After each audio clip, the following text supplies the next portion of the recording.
Assalamualaikum warahmatullahi wabarakatuh. Sahabat kesadaran, saya Nanang Qasim Yusuf, penulis buku One Minute Awareness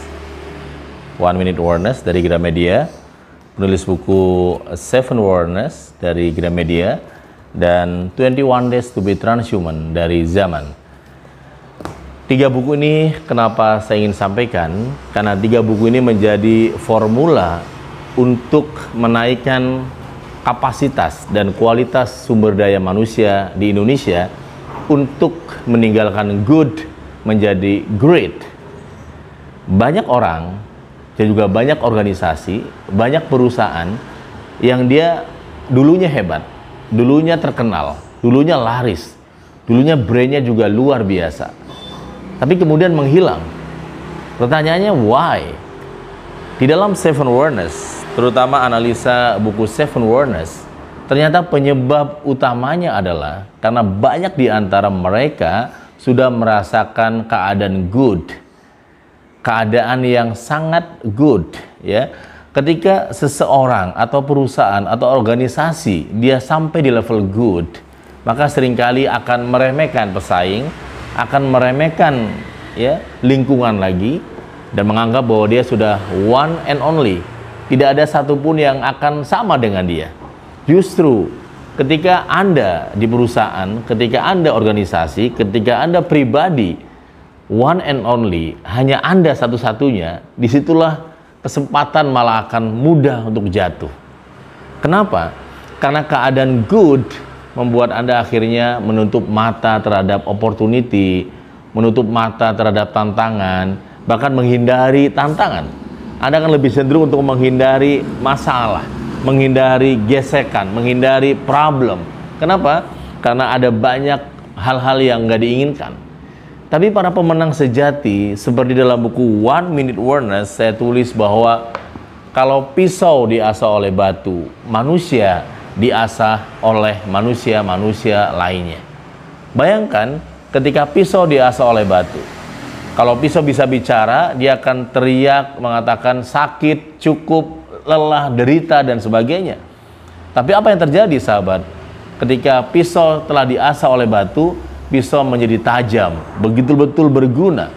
Kehidupan kita juga serupa, baik Anda seorang entrepreneur, seorang pegawai, seorang CEO, direktur, owner, investor, semakin Anda ya diasah oleh manusia-manusia lainnya, semakin Anda akan tajam dalam mengambil make decision, keputusan, dalam menyusun a vision, ya, bahkan Anda menjadi manusia-manusia yang di atas rata-rata, insya Allah.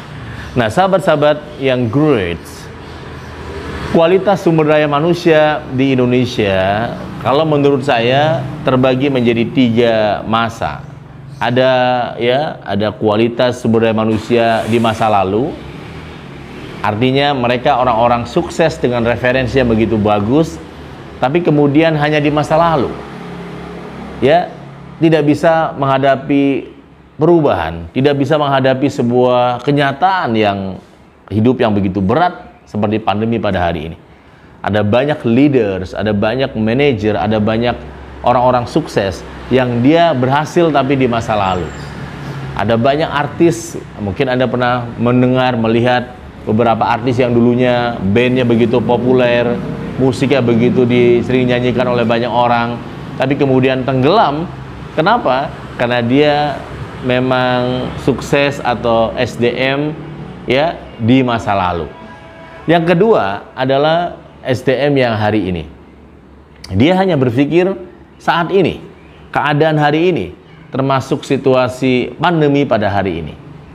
Dan satu hal yang harus kita siapkan, baik di perusahaan, baik di organisasi, baik di lingkungan Anda tinggal, di lingkungan Anda kerja, bagaimana mencetak SDM yang akan hidup di masa depan, yang akan siap menghadapi tantangan, yang akan siap menghadapi badai persoalan di masa depan. Dan itu yang disiapkan teman-teman yang luar biasa. Saya senang Seven Awareness Training dan Nakol Center Indonesia fokus dan konsen terhadap menyiapkan leader future untuk bangsa ini. Kami di BUMN seperti di PLN misalnya, ada banyak anak-anak muda yang usianya masih di bawah 40 tahun yang menjadi manajer-manajer area. Dan dia menjadi kepala-kepala proyek yang kemudian awalnya ya tidak punya keberanian dalam mengambil keputusan. Awalnya juga ya merasa kuat dengan referensi di kampus ya dan sebagainya. Tapi ternyata ketika dia diterjunkan di lapangan, ada banyak benturan dan benturan. Disitulah kemudian dia semakin kuat, semakin belajar untuk menjadi seorang pemimpin. Teman-teman, luar biasa. Biasanya Seven Awareness Training ketika in-house bersama BUMN seperti PLN dan sebagainya, kami memberikan 3 hal kepada peserta. Dari mulai mindset, kemudian heart set, and soul set, agar mereka kemudian tidak hanya pola pikir yang berubah, tapi juga pola hati yang berubah, dan terakhir pola jiwa yang berubah. Dan pada saat mereka memiliki ini, tekanan, ujian, seberat apapun, justru menjadi sebuah good news untuk mereka melatih menjadi manusia di atas rata-rata. Terima kasih untuk Anda, sahabat-sahabat Nako, yang sudah bekerja sama dengan Nako Center, baik untuk 1 minute awareness training untuk pegawai ya dengan durasi 4 jam dengan peserta boleh massal, atau sebagian Anda sudah mengikuti pelatihan Seven Awareness dengan pelatihan 3 hari dan kelas terbatas maksimal hanya 50 orang di kelas ini, dan juga pelatihan 21 Days to be Transhuman. Di pelatihan 21 hari ini justru melibatkan coaching and book signing. Jadi tidak hanya training, ada coaching, book signing selama 21 hari. Nah, ketiga ini adalah dynamic interplay yang nggak bisa dipisah-pisahkan. Kalau Anda sudah mengadakan 1 minute awareness di perusahaan, ya berarti naik level lagi di Seven Awareness, dan kemudian di level akhir lah 21 Days to be Transhuman. Hubungi Nako Center, sahabat-sahaft Nakoy, teman-teman yang great di 0878 78 lagi 28 9001, atau website kami thesevenawareness.com. Terima kasih dan sukses semuanya. Be transhuman. Wassalamualaikum warahmatullahi wabarakatuh.